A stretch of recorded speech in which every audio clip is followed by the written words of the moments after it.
Okay, so now that we have the account set up, let's go and see how we can log in to this account and communicate with friends using Pidgin as the instant messenger.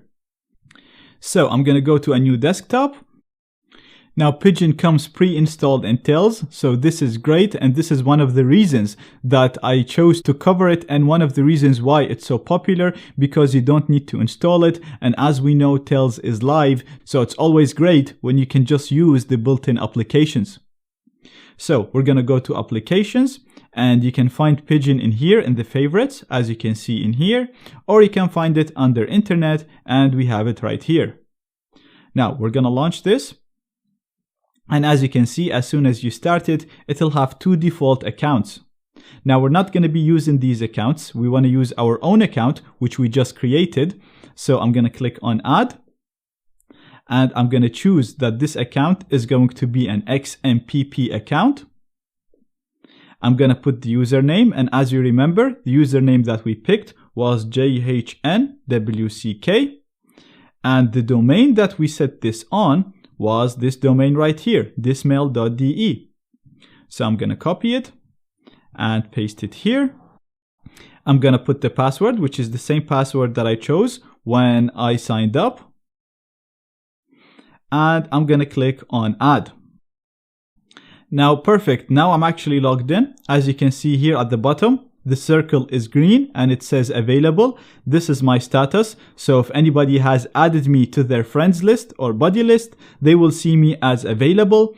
And using this, we can set it to away, do not disturb, or offline if we want to go offline.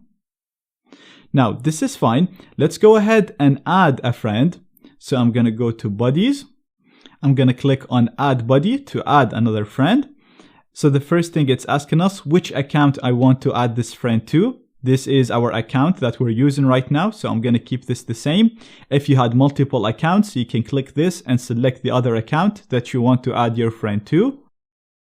Next, it's asking us for the buddy's username, the username of the friend that I want to add.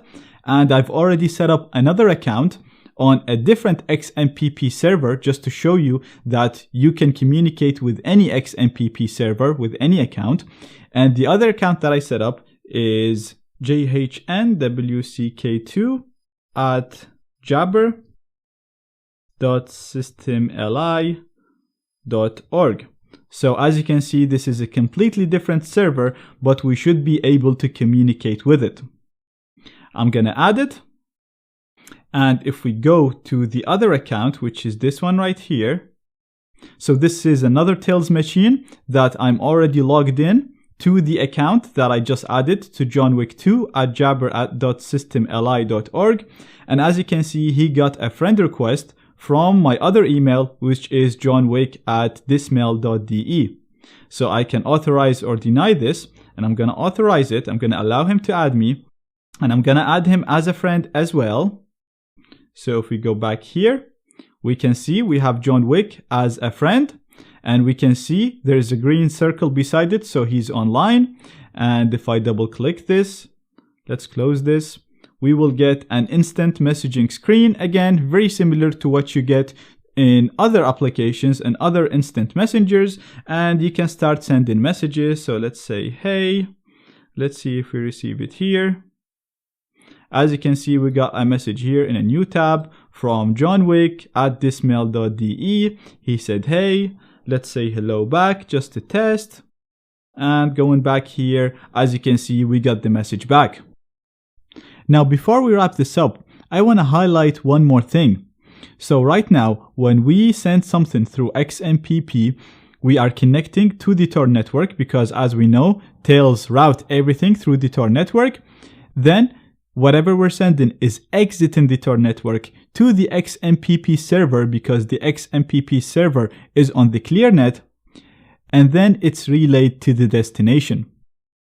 Now, all of the servers that I showed you offer a hidden service XMPP server.